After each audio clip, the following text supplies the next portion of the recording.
Bueno, buenos días a todos, a todas y a todes. Vamos a dar inicio a la mesa número 1 sobre desigualdades del Coloquio Internacional de Feminismo, Visiones en Ciencias Sociales y Humanidades.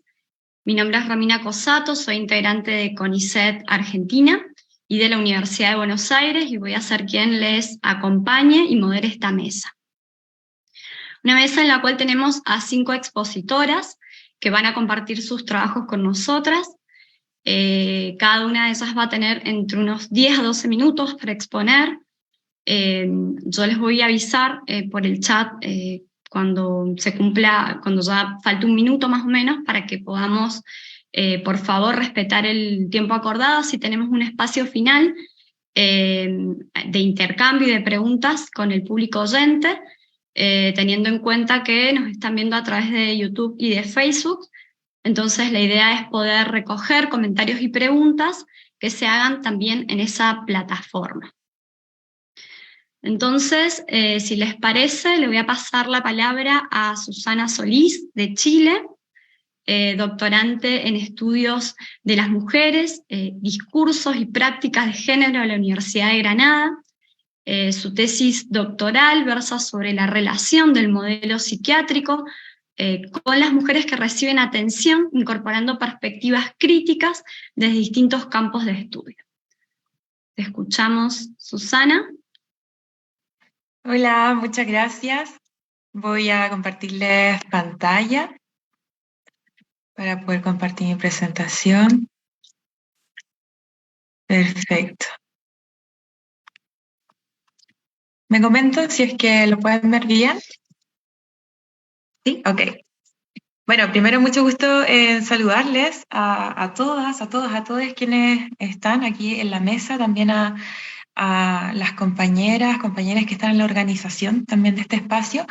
Como bien decía Romina, mi nombre es Susana Solís Gómez, yo soy de Chile, pero en este momento estoy viviendo en Granada, en España, porque estoy cursando el programa de doctorado en estudios de las mujeres y el tema que voy a presentar el día de hoy tiene relación con mi tesis, pero es una parte de esta tesis que estoy desarrollando y específicamente tiene que ver con poder contribuir con una crítica al modelo psiquiátrico hegemónico y aportar a otras aproximaciones y significaciones al malestar a partir de la experiencia de mujeres que viven experiencias subjetivas, lo que generalmente desde el modelo psiquiátrico se codifica como un diagnóstico, ¿no?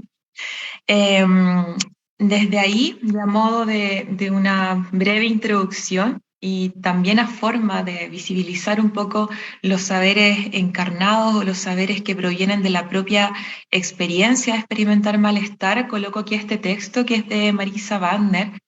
Marisa era argentina, ella era parte del Frente de Artistas Borda y habla aquí de varias cuestiones que me gustaría poder comentarles de manera sintética, ¿no? En rigor del tiempo, pero como un poco acerca de la medicalización, acerca del diagnóstico psiquiátrico, en este caso del diagnóstico de trastorno bipolar, ¿no? Y habla de cómo también ella vive o cómo ella significa también esta propia experiencia, ¿no? Comenta también con este poema acerca de una crítica a cómo esta ecuación psiquiátrica, ¿no? Perfecta, pretende reducir algo que realmente es mucho más complejo y amplio. Desde ahí, un poco de contexto, comentar que hoy en día nos enfrentamos a un modelo psiquiátrico que se caracteriza porque se ha desarrollado, como ya han documentado varios autores, autoras, ¿verdad?, como un producto que es histórico, que es social y político, y que los fines de este modelo han estado orientados a regular y a controlar los comportamientos que se consideran como no normativos, ¿no?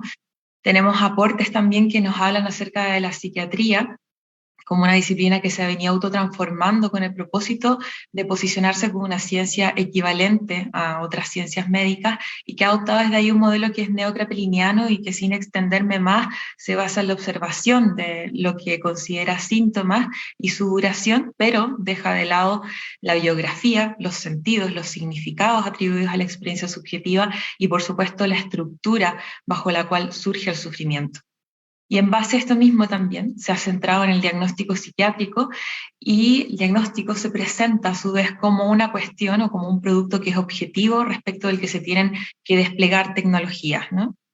Y ahí, dentro de estas tecnologías, tenemos a los fármacos psiquiátricos, los que a su vez se usan apelando a hipótesis de desequilibrio químico, que reducen finalmente la experiencia de sufrimiento y de malestar a una cuestión bioquímica, ¿no? Como un desequilibrio que al parecer estaría dentro del cerebro.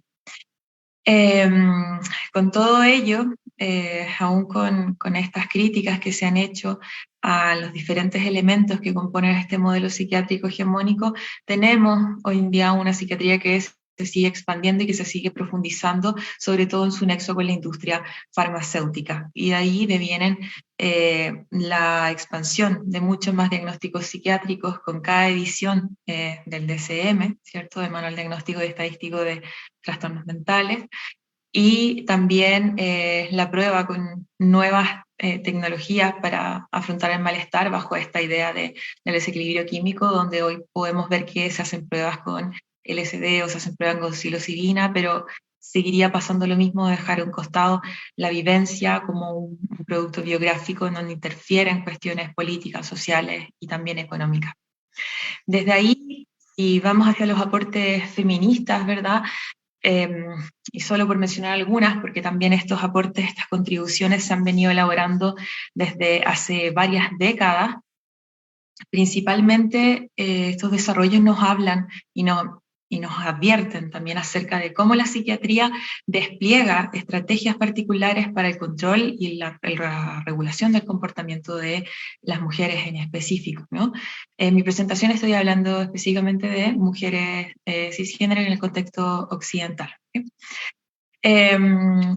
Y ahí, bueno, categorías como la histeria, ¿verdad?, que han sido muy abordadas, o la neurastenia, nos hablan acerca de cómo se patologizaban comportamientos que se salían de este modelo de feminidad imperante dentro del contexto histórico de fines del siglo XIX o del XX, ¿no? Desde una mirada más interseccional también podemos hablar acerca de la patologización de las mujeres afrodescendientes, por ejemplo, con el diagnóstico específico de esquizofrenia, y varios autores nos hablan acerca de cómo en realidad muchas de las cosas que las mujeres expresaban tenían que ver con vivencias de un racismo que era cotidiano dentro de sus contextos, ¿no? Igualmente tenemos algunas críticas que se han elaborado en torno a determinados diagnósticos, como el trastorno de personalidad borderline, comillas, trastorno disociativo, de estrés postraumático, todos ellos categorías que están asociadas a experiencias de abuso y de violencia sexual. Y ahí podríamos hablar, ¿verdad?, estadísticamente de cómo son las mujeres, ¿verdad?, y las niñas quienes están mayormente expuestas a estas experiencias, por lo que esto es un llamado a atención también a buscar otras maneras de significar y de comprender estas experiencias, ¿no?, entendiendo que se originan como producto de una estructura que genera estas opresiones. Y ahí, como dice Cabruja Obrecht, los procesos de diagnóstico transforman estas conductas que se tachan como antinormativas en una descripción de síntomas y en un diagnóstico que desdibuja la situación que les da origen.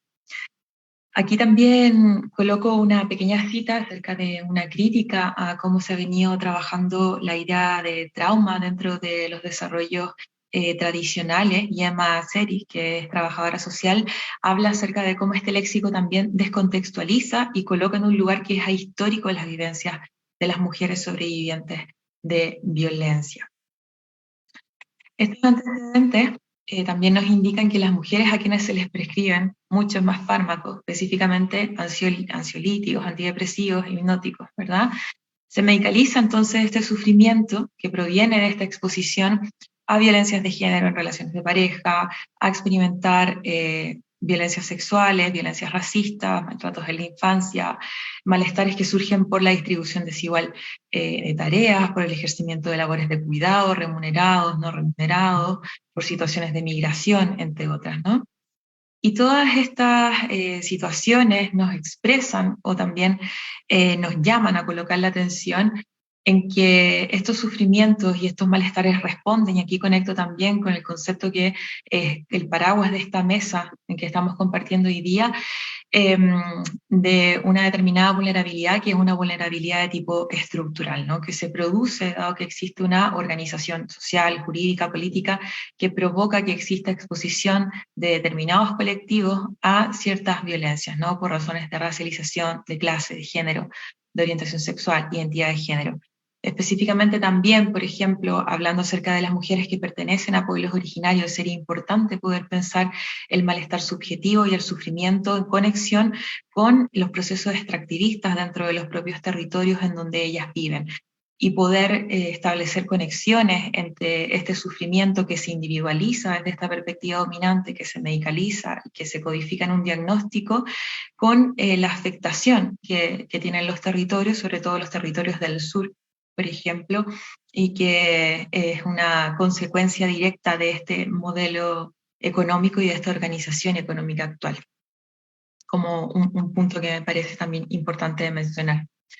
También otra cuestión que es importante, dos conceptos que me parecen también centrales para poder hablar acerca de la relevancia de estas otras significaciones y de estas otras aproximaciones al malestar, es el psicocentrismo y el cuerdismo, ¿no? El psicocentrismo, que tiene que ver con lo que ya venimos hablando, de codificar estos malestares en términos de diagnóstico psiquiátrico, desdibujando la raíz sociopolítica que tienen, y el cuerdismo como el descarte de las personas que experimentan, ¿verdad?, sufrimiento como sujetas que pueden efectivamente generar conocimiento, que es lo que viene haciendo la psiquiatría desde hace décadas, pero que también el cuerdismo es parte, ¿no?, dentro de este modelo occidental en general de muchos de los espacios, ¿no? Ambas cuestiones generan una injusticia epistémica en donde los saberes y conocimientos que se desprenden de esta experiencia son puestos en un segundo plano, y donde se descarta también como hablante, o se descarta, mejor dicho, el relato de las personas a las cuales se les asigna un diagnóstico. Aquí yo coloqué esta breve cita que es de Smedley Young, que ella habla en su libro acerca del diagnóstico que se le atribuyó de esquizofrenia y de cómo ella, cuando mencionaba que se sentía insegura, en la jerga psiquiátrica esto fue traducido como que ella quería decir que estaba suicida, ¿no? Menciona, y de cómo también la psiquiatría de ahí desplegó una serie de estrategias para poder, violentarle, controlándola, utilizando algunas, algunas formas dentro de su internación psiquiátrica. Igualmente, y al contrario de este discurso hegemónico, y aquí voy a ir rápido en rigor del tiempo, coloco aquí algunos desarrollos que versan acerca de otras formas de poder comprender lo que la psiquiatría construye como diagnóstico psiquiátrico. Por ejemplo, Burstow habla acerca del trastorno de estrés postraumático, pero ella nos dice que en vez de verlo desde esta mirada patológica y de este conjunto de síntomas, esta experiencia se podría comprender como una serie de respuestas que son adecuadas, ¿verdad?, a una vivencia que es hostil y que genera una amenaza también para la vida de la persona. También en torno al trastorno disociativo, ¿verdad?, lo que se ha codificado de esa manera, aquí coloco es algo que ha desarrollado Freire acerca de la amnesia, de que muchas personas no recuerdan acerca de ciertas experiencias traumáticas y luego son diagnosticadas con esta categoría, y ella comenta que la amnesia ante estas situaciones tiene que ver con una estrategia, ¿verdad?, de sobrevivencia, entendiendo que muchas veces las mujeres conviven con sus agresores y por lo tanto la amnesia sirve para que puedan continuar viviendo continuar viviendo con las personas que les han agredido, ¿no? Muy rápido aquí, con estos antecedentes, ¿no?, he elaborado distintas miradas teóricas, la propuesta vendría a ser la consideración de los propios saberes y conocimientos que las mujeres elaboran a partir de su malestar. ¿Okay? Aquí colocaba algunos ejemplos de lo que las personas desde su propia vivencia han construido, y muy brevemente, por ejemplo, en el caso de lo que se ha denominado psicosis, este autor nos habla a partir de su propia vivencia de cómo él elaboró un sentido acerca de lo que le pasaba, y desde ahí él comenta que lo que se ha denominado psicosis de este modelo puede comprenderse como expresiones metafóricas, ¿no? Que estaban conectadas con sucesos de su vida y que específicamente en su caso le provocaban sentirse impotente y amenazado. Ahí nos habla, por ejemplo, de comprender cuestiones como que lo estaban envenenando, en realidad tenía que ver con expresar que se sentía engañado, por ejemplo. Entonces, una invitación a poder resignificarlo desde ahí. También coloqué algo acerca de las autolesiones y otras maneras de significarlas, ¿verdad? Como para recuperar la capacidad de sentirnos, y son las personas que lo han experimentado. Ya terminando, la importancia de poder explorar estas otras significaciones, estas otras aproximaciones, ¿verdad? Tiene que ver con aportar a una perspectiva que permita comprenderlas en el contexto estructural en donde surgen, y desde ahí también que las propias mujeres puedan integrar sus vivencias comprendiéndolas de manera crítica y no observándolas como algo ajeno que está fuera de su propio control, que es lo que finalmente el modelo psiquiátrico propicia, ¿no? También abordar estos saberes aporta a crear otros marcos de referencia para comprender las vivencias de malestar subjetivo, favoreciendo perspectivas que son despatologizantes y que abogan por un trabajo que releva el propio conocimiento situado, ¿no? Y desde ahí también se vuelve muy importante destacar la creatividad de las personas en términos epistémicos, ¿no? Para dar sentido a esta vivencia. Y finalmente, para ir terminando, abordar estos saberes y estos conocimientos ubicándome desde algunos desarrollos que se han hecho desde el trabajo social clínico crítico, puede vislumbrar los discursos y narrativas hegemónicas que también las mujeres han incorporado para poder comprender o significar su experiencia, siendo una posibilidad para poder trabajar en estas narrativas y también poder ahondar en la creación de narrativas alternativas, en el sentido de, por ejemplo, trabajar en narrativas que estén unidas al sentimiento de culpa o de la pasividad, por ejemplo, y desde ahí construir narrativas alternativas a estas hegemónicas. Creo que ya estoy en el tiempo. Gracias por la atención y saludar otra vez a las compañeras. Eso. Gracias. Bueno, muchas gracias, Susana. Muy interesante el trabajo. Vamos a tener un espacio final como para poder conversar sobre algunas cosas. Me parece que propones unas categorías súper interesantes, así que vamos a seguir charlando en un rato. Vamos a seguir con Yelpi Gupta, de la India, doctorante en estudios de las mujeres y géneros de la Universidad de Granada. Su tema de doctorado es la representación de la casta y el género en las escrituras diaspóricas sudasiáticas. Le damos la palabra.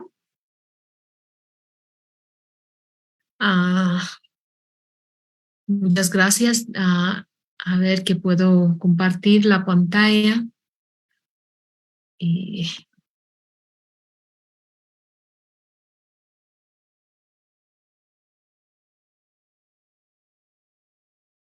Está visible, ¿verdad? Sí, perfecto. Vale, muchas gracias. Y muy buenas tardes y muy buenos días a todos. Yo estoy trabajando en mi instituto, yo estoy haciendo doctorado y estoy trabajando sobre las mujeres diásporas, pero que vienen de la casta, de casta baja, que llamamos Dalit. Entonces, voy a hablar sobre la representación y autorrepresentación de estas mujeres. Y también pido el favor que quiero presentar mi tema en inglés, porque mi tesis doctoral todo está en inglés y tengo todos los recursos en inglés. Lo puedo hacer, ¿verdad? Sí, perfectamente. Yo no sé si el resto de la mesa está de acuerdo. No, no hemos tenido ninguna indicación al respecto, pero yo no tengo Y problema. después, si tenéis duda y algo, yo puedo hablar en español, pero Sí, sí, perfecto, adelante. sí. Vale, entonces primero voy a hablar sobre la representación, ¿no? Self-representation of subaltern, which is impossible, but at the same time, it is the urge. It is said by Gayatri Spivak. So the main question she came out was, can the subaltern speak? And then I came up with many other questions like, are the subalterns allowed to speak? Are the subalterns heard? What if the subalterns are not allowed to speak? What if they speak with their silence? Is their silence understood? So the struggle to speak, no, again, another writer, Ila Sohat, she writes that struggle to speak for oneself cannot be separated from a history of being spoken for, or not from the history to speak and be heard. Speaking for oneself is not a simple act, but rather a complex process. And another writer, Radhika Gajala and Maitri Basu, they have written that the acts of representation are political. And then Bell Hooks, she writes that being oppressed means the absence of choices. So I will be talking about, with this framework, the theoretical framework, I will be talking about one case study which I have taken, not a case study, but one example which I have taken just to show how methodologically self-representation has been very difficult. So even in my research paper, finding the resource material, it was very difficult because I was basically looking for self-representation of Dalit diaspora women. So to talk about that point, I'll talk about actually an example. So the example is about a 13-year-old Dalit diaspora girl who was found dead in her apartment because of inhalation of carbon monoxide. So it has caused her death. And when she was examined, it was found that she was pregnant. So actually, this story started with this story. Actually, this incident, it came out and it was published, like it was published in various newspapers. So one diaspora man, who's Indian diaspora man, Lucky Reddy, his name was Lucky Reddy. He used to traffic girls, like he used to bring girls from India, the girls who were from Dalit caste, no, la casta baja que decimos, from that caste, and he used to promise them that he will be giving them a good life, good job, and better prospects. So that way, and then he was arranging fake documents for these girls, and he used to bring them. And this man, he is a very well-known person, and still he is a very well-known person in India. And he used to bring girls to the United States. And then finally, he was using these girls as his sex slaves.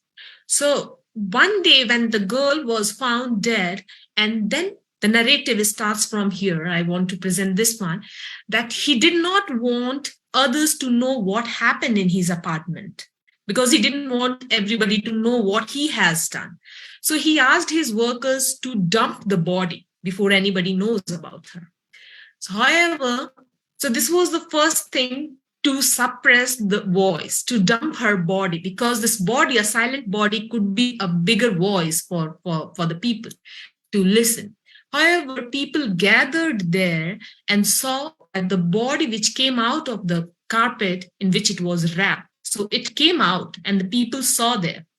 So the police were called, and other Dalit girls who were there around, they were not able to speak English. So that's why their voice was unheard. So second thing. So hence, Lucky Reddy, the man, the man who was the master there, he spoke on behalf of these girls because he was the only person who could speak English at that time. and he changed the whole narrative in front of the police. So the report was filed, everything went in his favor. He was not arrested, nothing happened. And then when it came out that the girl was pregnant, and then again the case, people asked to reopen the case. There were more, like they sent letters, anonymous letters to the police station to open the case. So Dalit, again, the new interpreter, the man who was speaking on behalf of these women, another interpreter was hired, and then but the Dalit women, they were not, like, they're not openly speaking. They're not able to talk about what happened with them. And this was why, because it was not about just a sexual violation of a woman by a man. It was about the whole system, because the fear of that system of being humiliated by Dalit, humiliated by the upper caste to the lower caste women. And it was also that the humiliation to the family, to the Dalit society. So that was an embedded fear which did not let them speak. On the other hand, the United States justice, like, they're not able to understand why they're not able to speak. So they just said that it's a relentless fear of retribution. They're not able to understand this hierarchy of caste, which was still going on in their country, not geographically in the United States.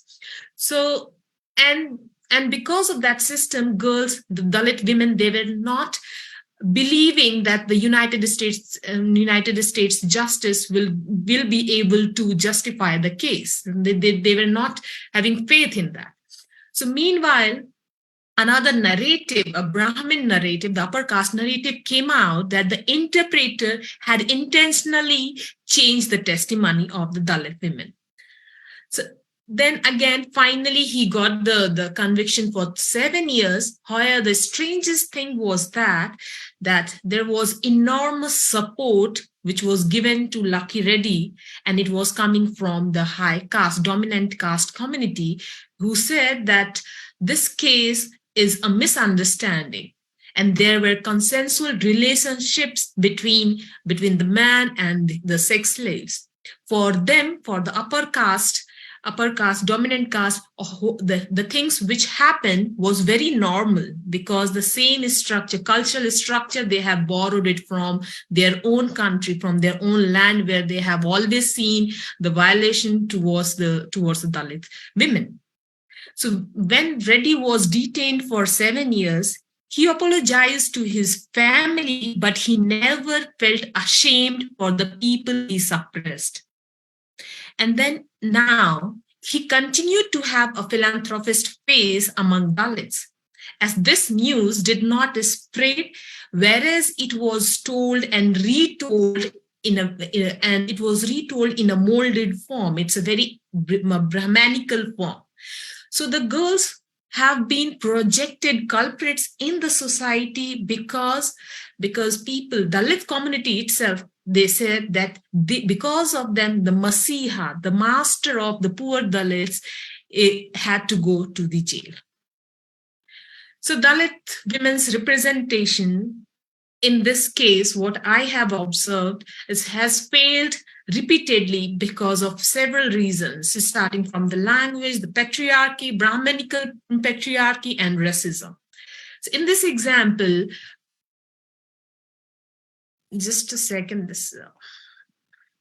So in this example, Dalit women is a fixed, unmoving category and a gentle server who is passive in reclaiming her share of justice and help and that helps to maintain the caste system. As per the example, the theory of a Dalit woman's life is framed. She is framed according to Brahmanical male actors, where Dalit women body is not a threat.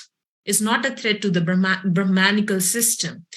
It's a sexualized, racialized caste body who has to follow the established order. Her suppression as a violated body, as by a dominant caste man is tied actually to the privileges of the dominant caste. So this is my last thing which I have to say about the representation, that besides the representation of Dalit women has been insulted by the dominant section of society. First, they are treated that they are unworthy of self-representation. Second, they are not capable of representing themselves and not let them present. The third, the empowered people, they care little about their offended sensibilities because they do not want to do anything about it. That's all. Thank you so much. Muchas gracias. Bueno, muchas gracias. Muy interesante. Vamos a darle la palabra a Lucía Granda de España. Creo que está conectada Lucía, sí. Ella es graduada en Sociología por la Universidad de Granada, profesora e investigadora predoctoral del Departamento de Sociología de esta universidad, y dentro de sus líneas de investigación se encuentran el género, fronteras, globalización y consumo. Te escuchamos, Lucía. Buenas, ¿qué tal? ¿Se escucha bien, verdad? Sí, perfecto. Perfecto, pues procedo a compartir. ¿Me decís si se ve bien? ¿Todo bien? Sí, ahí se ve. Perfecto. Bueno, pues muchas gracias por invitarme a compartir este espacio, lo primero. Bueno, pues yo voy a tratar hoy sobre la desigualdad en la frontera sur de Europa. Voy a poner un poco en contexto esta frontera, ¿no?, que me parece relevante, sobre todo para las compañeras pues que a lo mejor no han tenido contacto con esta frontera nunca.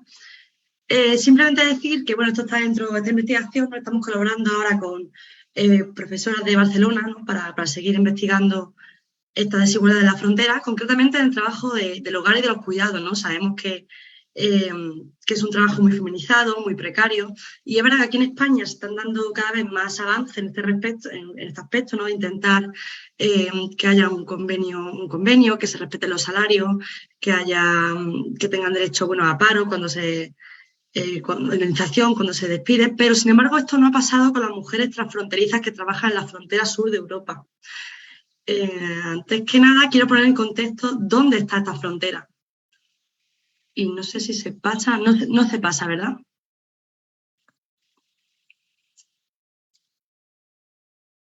No sé si se quedó bloqueada la pantalla. Sí, se comparte la imagen, pero no se pasa. Ahí está. Ahora, creo que sí, vale, perfecto. Bueno, pues esta es la frontera de Melilla con la provincia que se llama Nador, de Marruecos. Bueno, se trata de una de las fronteras más desiguales del mundo. Además, veis eso, bueno, quería simplemente señalar con esos puntos. La número 2 es la frontera, ¿no?, por donde pasan las personas desde Melilla a Marruecos y viceversa, y el punto 1 y 3 son puertos donde se descarga la mercancía. Luego os comentaré por qué esto es importante para la desigualdad, ¿no?, que voy a relatar, que voy a explicar. Además, bueno, se trata no solamente de una frontera entre Marruecos con España ni con África con Europa, sino también de una frontera entre el sur global, ¿no?, que llaman ahora sur global, con el norte global. Entendemos que, bueno, eso tiene unas características específicas. Y, bueno, con estas desigualdades, ¿cómo se manifiestan, ¿no?, en el día a día? Antes de la COVID, es verdad que durante la COVID estuvo cerrada la frontera, pero antes de eso, la gente de Marruecos solía cruzar la frontera, se estaba permitido que cruzaran la frontera de esta provincia a trabajar en Melilla y tenían que volver para la noche. Este trabajo no siempre se realizaba en condiciones de regularidad, sino que se trabajaba irregularmente, sin contrato. Especialmente en el caso de las mujeres, esto se hacía en el trabajo del hogar, de los cuidados. Incluso muchas de ellas trabajaban dentro de las casas, no en casas de los empleadores. No volvían, sino que, bueno, se quedaban allí trabajando. Solamente a lo mejor tenían un día a la semana para descansar, para volver a Marruecos, a ver a sus familiares. Además de esto, sí quería señalar otros fenómenos, ¿no? Y se ha vuelto, vale. un poco que se entienda, ¿no?, la desigualdad aquí en nuestra frontera. Además de una alta securitización, ¿no?, se produce también un fenómeno de que la gente migra a esta frontera. Como vemos en este mapa de población, de densidad de población, la gente migra de otras partes de Marruecos, de otras partes de la provincia a esta frontera, porque es una gran oportunidad laboral. No se consigue allí trabajos con muchísimo mejor salario, con mejores condiciones que pueden encontrar en Marruecos, y para mucha gente, para muchas mujeres, es una estrategia de supervivencia, ¿no?, y de poder hacer a lo mejor un trabajo que en Marruecos no son capaces de conseguir. Esta foto sí quería ponerla porque me parece que es una foto, la foto del campo de golf, retrata muy bien la desigualdad entre los dos países de esta frontera. Se trata de un salto, ¿no?, de la frontera por parte de migrantes en condiciones irregulares, ¿no?, un salto que intentan cruzar de forma irregular, y bueno, y se ve la gente, ¿no?, de Melilla que sigue jugando al golf justo al lado de este salto. Yo creo que quería ponerla porque sí creo que retrata muy bien la realidad de esta frontera y de este contexto, de esta zona. Entonces, decimos, hay una gran desigualdad, gente que cruza y hace trabajos precarios allí donde la gente local no quiere hacerlos. Bueno, también menores, o sea, otros fenómenos menores intentando cruzar Europa a través de intentan colarse en barcos, hay centros de internamiento de migrantes irregulares. ¿Y cómo afecta esta desigualdad concretamente en las mujeres? No sé por qué se va. Aquí, perfecto. Pues de la siguiente manera, para las mujeres con bajos recursos que vienen de Marruecos, muchas ya no controlan el idioma, ¿cuáles son los opciones laborales en esta frontera? Bueno, pues era el porteo, por eso señalaba antes la importancia de los puertos en esta zona, ¿no? Voy a poner pantalla completa para que se vea más claramente. Vemos aquí a las mujeres en la frontera intentando pasar con mercancía. Estas eran las salidas laborales, ¿no?, para estas mujeres marroquíes en Melilla. Llegaban la mercancía a los puertos, ya la cruzaban. ¿También había puerto masculino? Lo había, pero los hombres normalmente lo hacían con coches. Tenían, bueno, desde aquí sí empezamos a ver las diferencias de género, ¿no?, en este sentido. Y bueno, también, como digo, el trabajo del hogar y los cuidados era un sector que está especialmente feminizado. Y también, bueno, es un sector que no estoy estudiando y no creo que profundice mucho en él, pero también la prostitución, ¿no? Eran los tres sectores en los que las mujeres tenían opciones laborales en esta frontera. Este es un resumen de un poco de la cronología de la investigación, no por nada, sino porque lo que yo quería investigar cuando empecé mi tesis. Bueno, esta frontera estaba abierta, la gente cruzaba. Sin embargo, con la COVID, esta frontera cerró. ¿Qué pasó? Que muchas de las mujeres que estaban trabajando, sobre todo en los cuidados, ¿no?, como he dicho ya, muchas se quedaban por la noche, y muchas decidieron quedarse a seguir su trabajo de cuidado, su trabajo del hogar, para no perder esa fuente de ingreso. Entonces cerró la frontera, las mujeres que deberían volver a sus casas no lo hicieron, decidieron quedarse en Melilla para conservar su empleo, su fuente de ingreso, que en muchas ocasiones era la única fuente de ingreso que entraba en los hogares.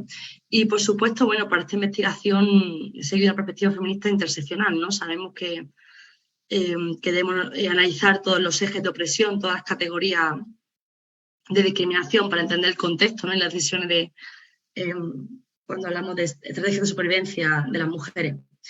En mi caso, por supuesto, bueno, género, etnia. Ahora pondré un extracto, una entrevista que creo que es muy, muy significativo. Clase social, por supuesto, en Marruecos, si tenías acceso a unos estudios, no tenías acceso a otro tipo de trabajo, mejor remunerado y en situación, con contrato y con alto estatus, con reconocimiento social.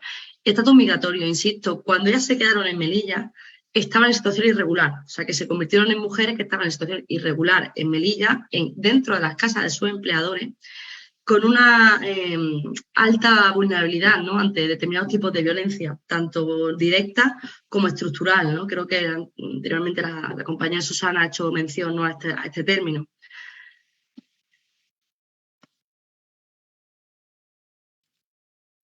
Se pasa al revés. Simplemente por poner algunas, bueno, por supuesto, esta investigación se está haciendo cualitativamente. Ya os podéis imaginar que no son no es un objeto de estudio fácil de acceder, ¿no?, que a las mujeres les cuesta confiar sobre todo por ese estatus irregular en el que están. Y bueno, sí se ve esa diferencia, ¿no? De esas mujeres que vienen desde Marruecos, si hay una discriminación, ya os digo, no solamente por la feminización del sector y por lo precario que es, sino también porque son mujeres que vienen del sur global y a quien no se les trata, se les deshumaniza, ¿no? Se convierten en la otra.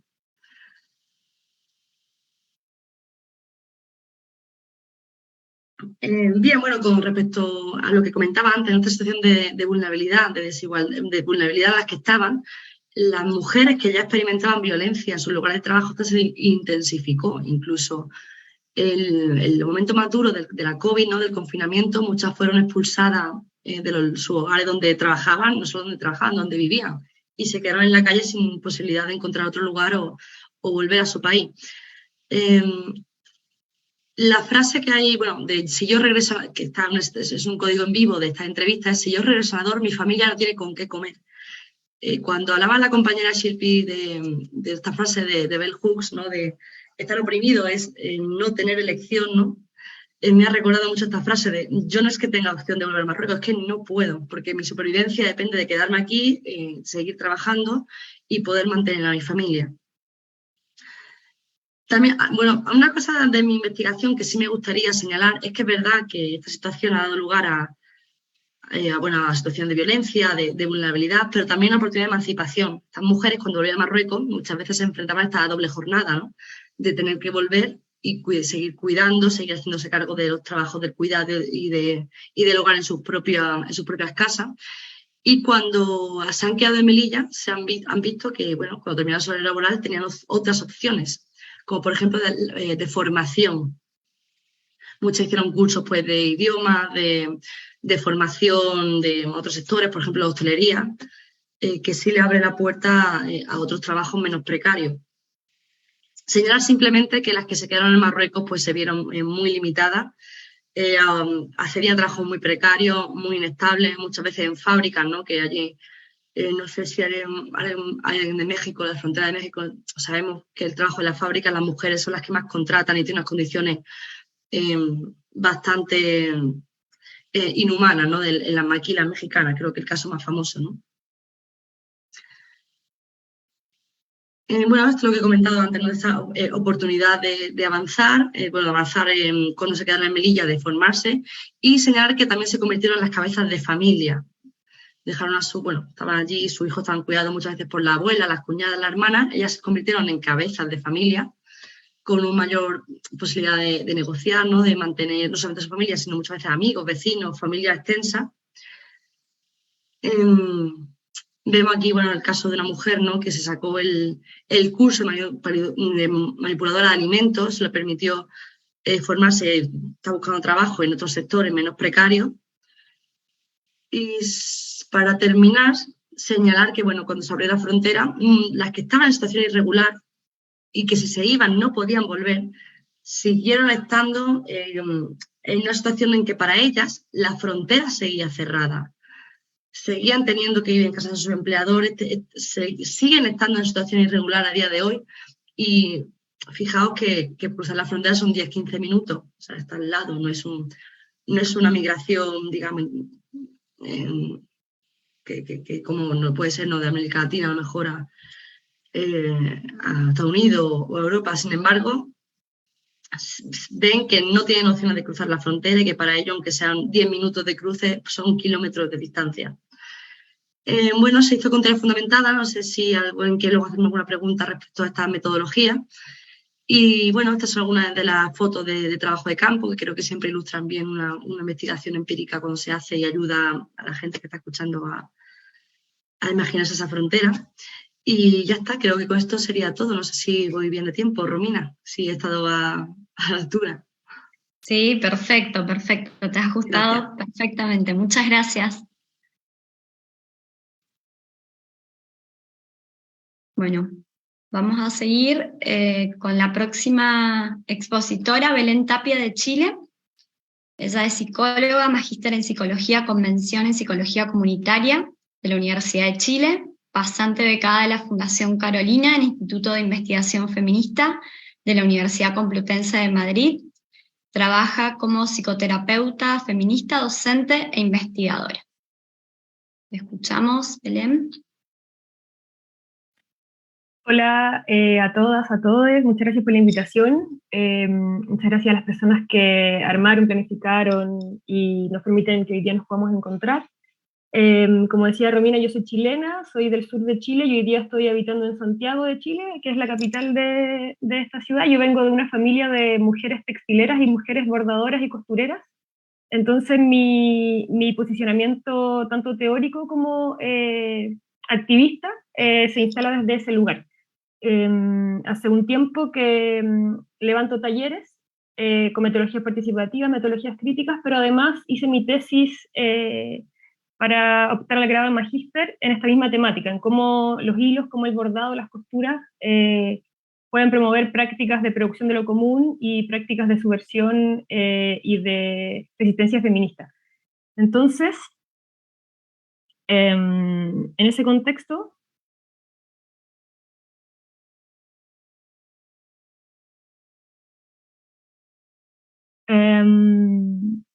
me gustaría contarles que la sexualidad, como todas acá y todos sabemos, es una de las dimensiones de la vida de las mujeres que ha sido históricamente subyugada por los tentáculos del dominio patriarcal.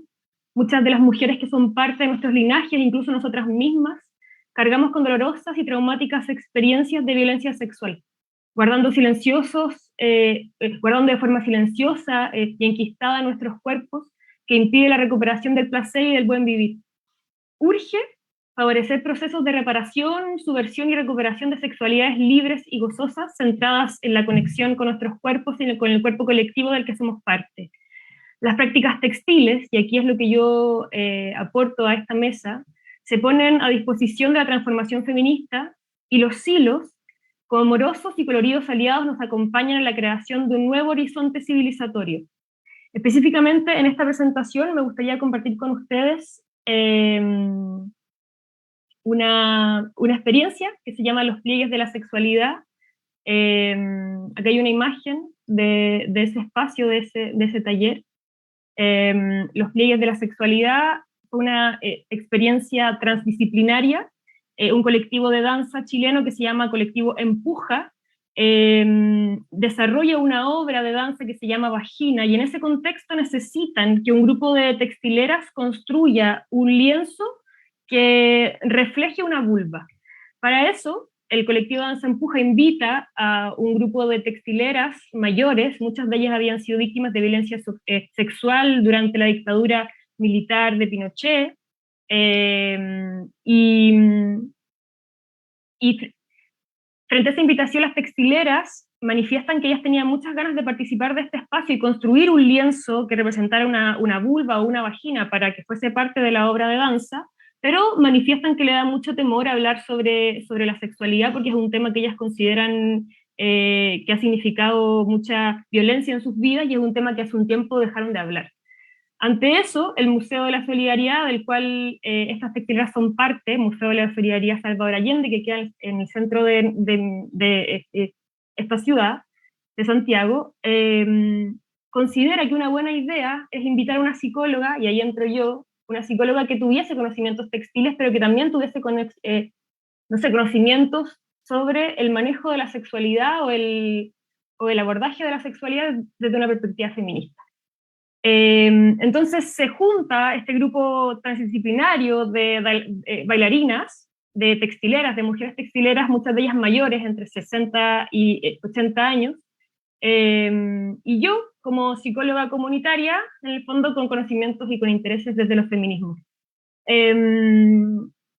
La invitación entonces era crear una obra textil colectiva, y estas 10 mujeres se acuerpan y en el fondo retornan a la búsqueda del cuidado mutuo para recordar y desplegar historias silenciadas. El oficio textil entonces, encarnado y politizado y colectivo, desató los nudos del poder falocentrista, descosió malas memorias, surció heridas y permitió la recuperación del erotismo como acto de emancipación y libertad. El taller estuvo compuesto por 5 momentos, 5 sesiones, fue desarrollado en el verano del 2021, en enero y febrero del 2021, y los talleres llevaban títulos que evocaban metáforas textiles. Los pliegues de la sexualidad era el primero, los pliegues de la sexualidad, haciendo alusión a la posibilidad que permite el pliegue tanto de la tela como del propio cuerpo, y qué pasa cuando yo abro y despliego una tela, cuando yo abro y despliego el propio cuerpo. La segunda sesión se llamó desplegar para reconocer, volver a mirar la sexualidad en este caso. La tercera se llamó descoser para recordar, específicamente descoser las violencias que están mal sanadas de nuestra piel y que se cargan como cicatrices abiertas. La cuarta sesión se llamó surcir para reparar, específicamente para abordar nuestra autoestima. Y la quinta sesión se llamó crear para recuperar, erotismo como acto de conciencia y autocuidado. El orden de las sesiones y el contenido de cada sesión fue desarrollado y fue elegido por las mismas textileras a partir de un proceso de co-construcción de todo el cronograma que dio orden a esta sesión. En ese contexto, se hizo un video que me gustaría compartirlo con ustedes porque creo que le da cuerpo a lo que les estoy contando. Es un video que fue elaborado por Valeria Ortega, que fue parte también de este espacio. Así que, no, tengo que compartir sonido. Entonces aquí, compartir sonido. Ahí va.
De este proceso surgió una obra textil que se llama Cuchi Trinqui, una obra textil que no solamente es una tela que fue utilizada en la obra de danza Vagina del colectivo Empuja, sino que también fue expuesta en una exposición que se llamó Lunes es Revolución en el Museo de la Solidaridad Salvador Allende. Pero además, las textileras decidieron crear un texto colectivo, y me gustaría leérselos para cerrar. La obra se llama Cuchitrinqui por siempre. Cuchi significa vulva mapudungún, lengua originaria del pueblo mapuche, y chinqui significa vagina en el aymara. Y dice así: mi vulva, tu vulva, nuestra vulva, continente moreno, pleno de colores radiantes que energiza a las personas que resisten la pobreza de haber nacido en el sur de América, tan violenta y sometida por religiones del norte global. Renacemos como bellos pájaros para amarnos y hacer soberanía a nuestras cuerpos. Mirar la chajuana, explorarla, apropiarse de ella, para hacernos conscientes de cada una de sus 8000 terminaciones nerviosas. Son todas mías. ¿Quién se permite una ablación en mi cutri? ¿Quién decide quitarme el placer? ¿Quién mutila? Una rebeldía se enciende como un volcán ante la castración mental impuesta y la autocensura profunda, que viene con el ADN que traspasamos de generación en generación. Querida Chinqui, te haré más cariño, perdona mi falta de afecto, estoy al debe, pero nunca es tarde. He tenido que aprender a identificarte, a nombrarte correctamente, a sentir tu calidez, sin embargo, aún me falta descubrirte. Hoy me permito sentir tu poder que me llena de goce y destellos coloridos, que me hace tan mujer, tan plena y me sana de todas las heridas del pasado en que he sido violentada en mi sexualidad. Hoy te acepto, te doy este espacio sagrado y me reconcilio para que también mis futuras generaciones desarrollen una relación más saludable consigo mismas y con la tribu, que es esta gran familia que habita en la madre tierra. Y me gustaría compartir con ustedes el resultado de esta obra textil, que es esta. Ahí está Cuchitrinqui. Y eso, con eso termino. Muchas gracias por este espacio. Bueno, muchas gracias Belén, muy interesante. Toda la virtualidad de no poder aplaudir es un poco extraño, pero bueno, vamos a continuar. Hay otra expositora que no sé si está presente, que es María de Jesús Ramos. Creo que no. Bueno, ya vamos entonces a dar espacio para poder conversar un poco sobre los trabajos, que la verdad que han sido muy interesantes y principalmente de temáticas muy diversas.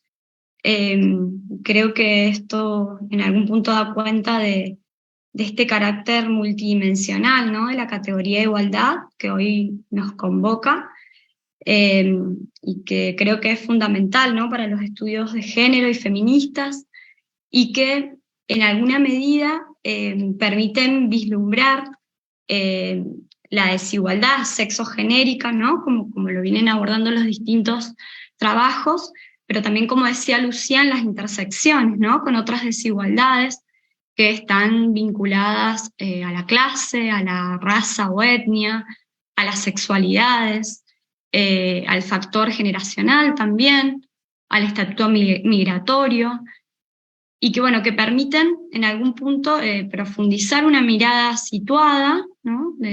Son estudios específicos, pero también una mirada crítica de los fenómenos como se han presentado en los trabajos, ¿no?, prácticas vinculadas a las migraciones transfronterizas de mujeres, relacionadas a la crítica, al modelo psiquiátrico hegemónico, a las sexualidades, etc.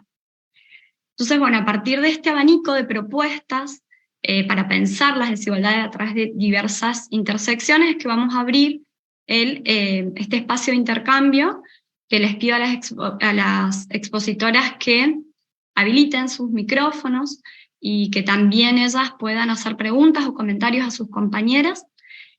Nosotras vamos a ir acercándoles también las preguntas que vayan a surgir en YouTube y en Facebook. Si alguien quiere hacer una pregunta, yo mientras voy revisando las redes.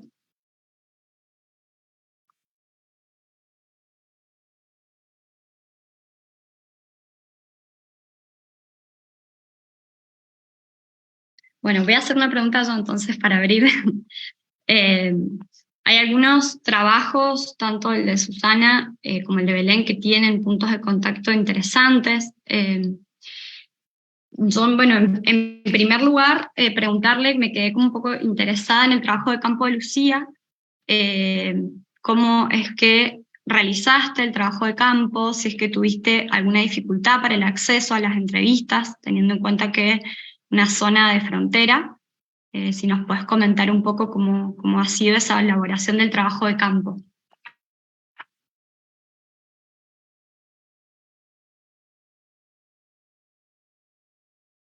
Sí, por supuesto. Aprovecho también para la siguiente pregunta que tenía yo sobre la exposición de Susana, ya que se la vaya preparando mientras yo respondo. Era sobre si esto no he entendido bien, bueno, la parte teórica, bueno, maravillosa, el marco teórico maravilloso, si está haciendo algún tipo de trabajo empírico, entrevista, cómo ha abordado, ¿no? Si ha abordado la parte empírica, cómo lo está haciendo. Bueno, con respecto al trabajo de campo,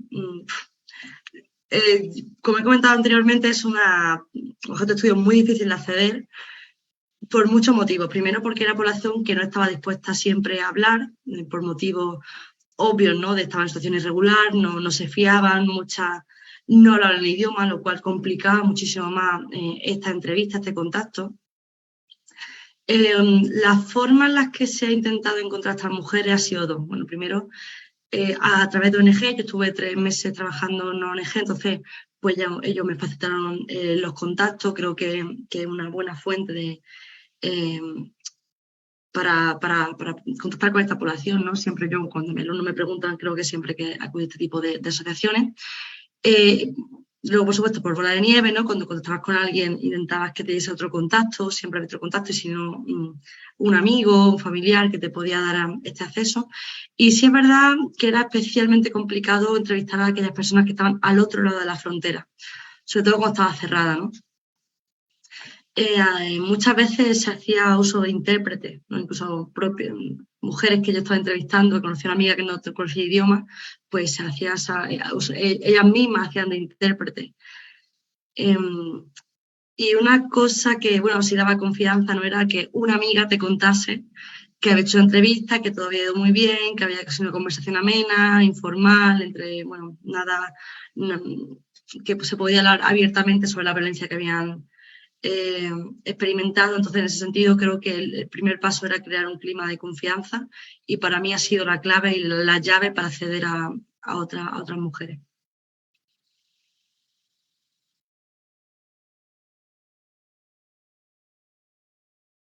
Ahí, voy yo, ¿verdad?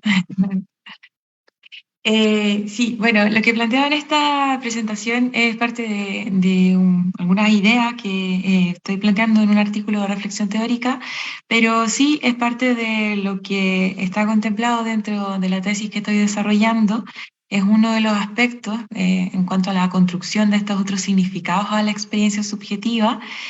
Y específicamente en términos metodológicos, yo opté por la metodología de producciones narrativas, entendiendo que es una metodología que se conecta también con esta crítica, ¿no? Esta lógica de injusticia epistémica que muchas veces está presente dentro de estos procesos de generación de conocimiento, no solamente dentro de la atención psiquiátrica, sino que también dentro de las mismas indagaciones.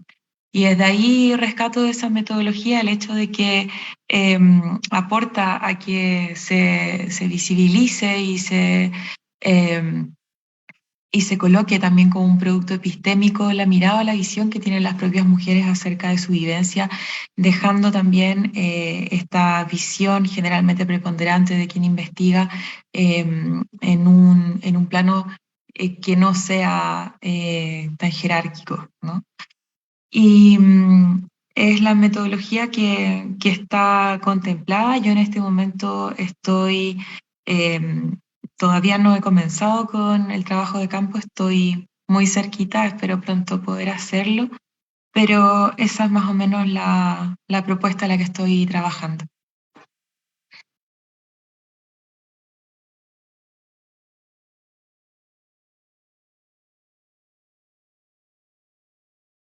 Bueno, ya que estamos con el tema de los abordajes, de las investigaciones que han presentado.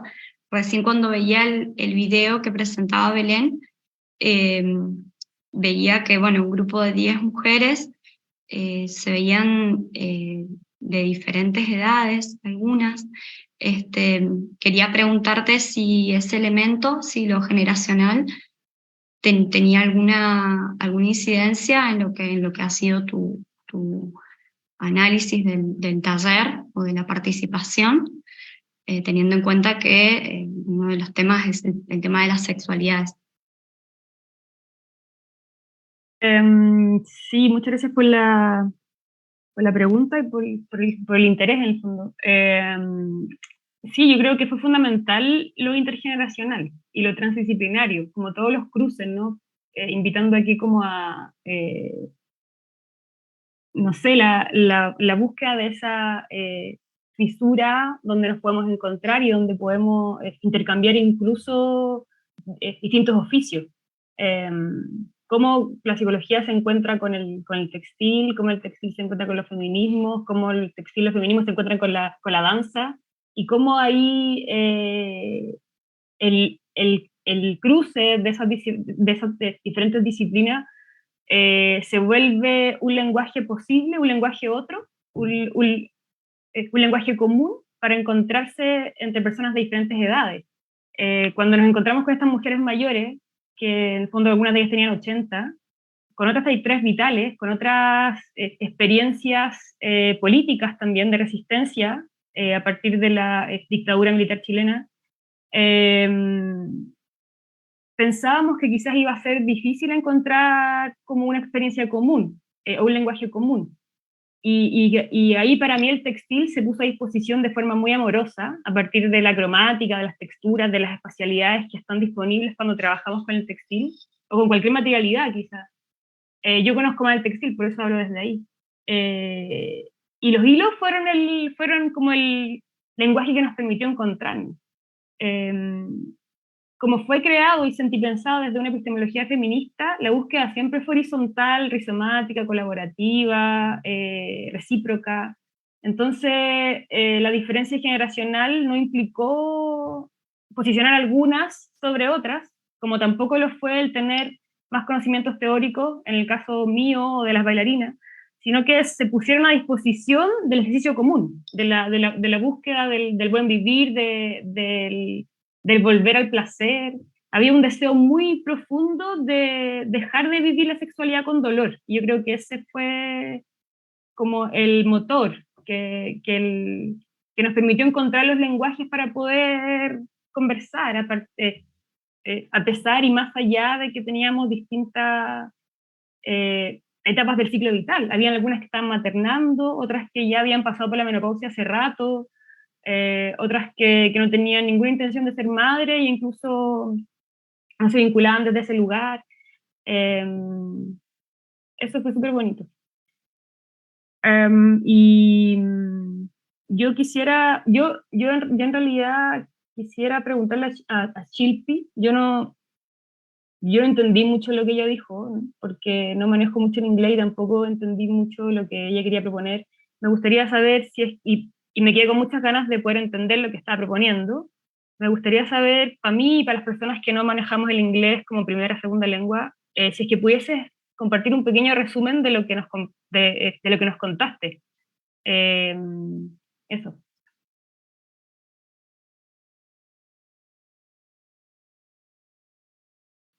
Vale, muchas gracias, Belén. Y muchas gracias, me gustó todo.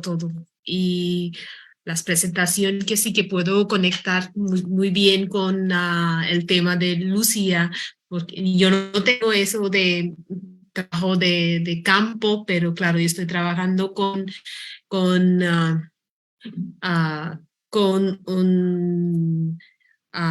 las novelas de una diáspora que es feminista, pero mira, y otro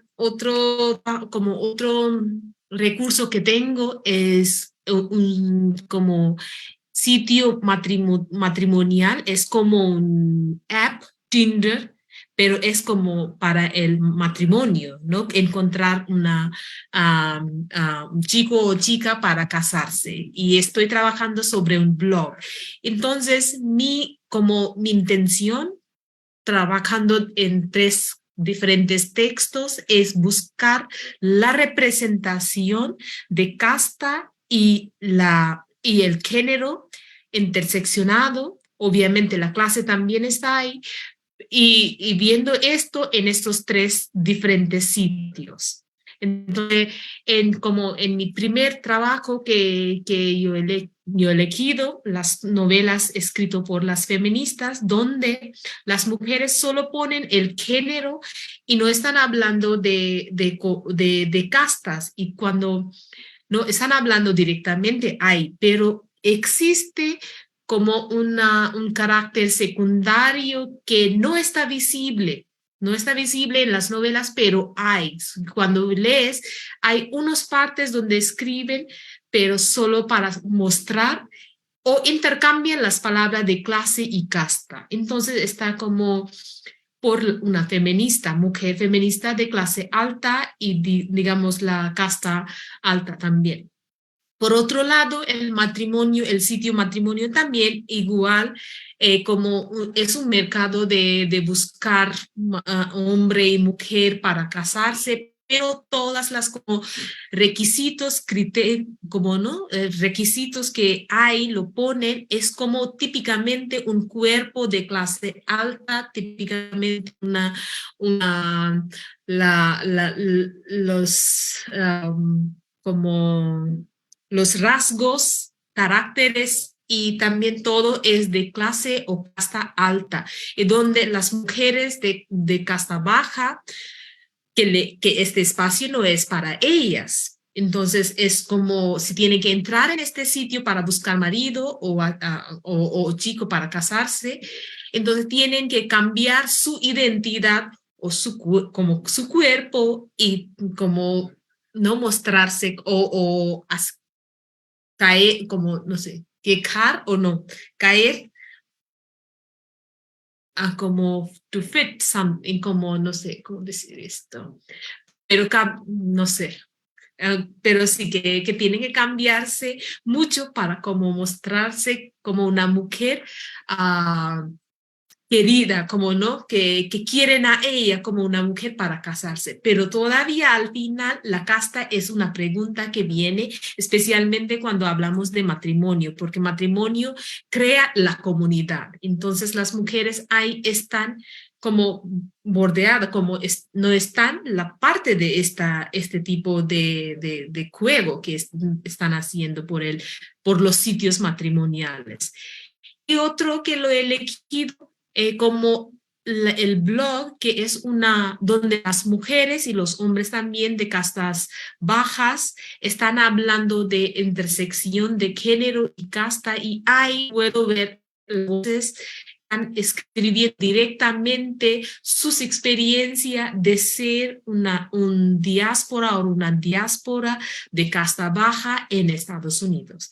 Entonces ellos hablan que no es como de sus experiencias y como sus experiencias como su trauma, su sufrimiento y todo esto. Yo quería hablar de esto, pero no tenemos tiempo, entonces lo fijé solo con la autorrepresentación, es tan difícil.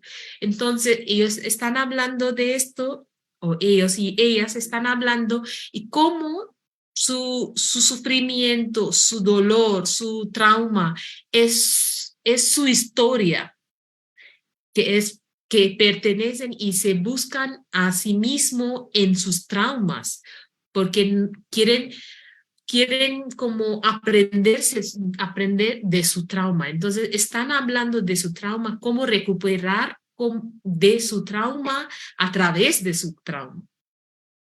Como no pueden quejar que no ha pasado nada y están vivos y están bien. No, no puede ser. Que tienen que revivir ese trauma para entender lo que ha pasado en sus historias, para entender su propia historia, tener como contrahistoria de una historia que viene, una historia que es de casta y de patriarcado.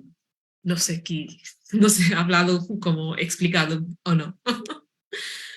Pero eso, más o menos quería hablar de esto. Este es mi tema, pero ahora solo lo que fije sobre la autorrepresentación. Yo quería presentar sobre con un ejemplo que he hablado, como que la autorrepresentación, cómo está reprimida o suprimida tantas veces, como repetitivamente está como suprimida. Vale, muchas gracias.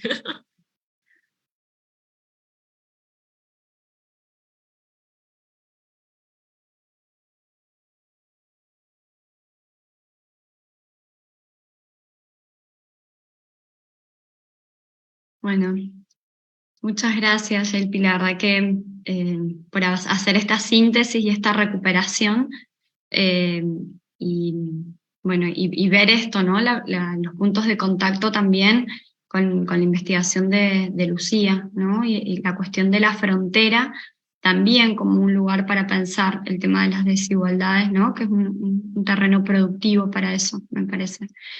No sé si hay alguna otra pregunta, un otro intercambio, comentario que quieran hacer.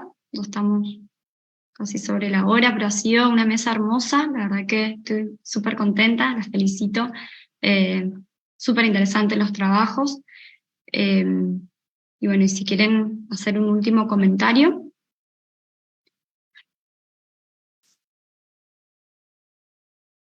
Bueno, sí. Nada, solo agradecer nuevamente a las personas que hicieron esto posible. Y nada, nos vemos mañana en las calles pisando fuerte, sin olvidar que mañana es 8M, así que ahí nos vemos. Muchos cariños para todas y todos.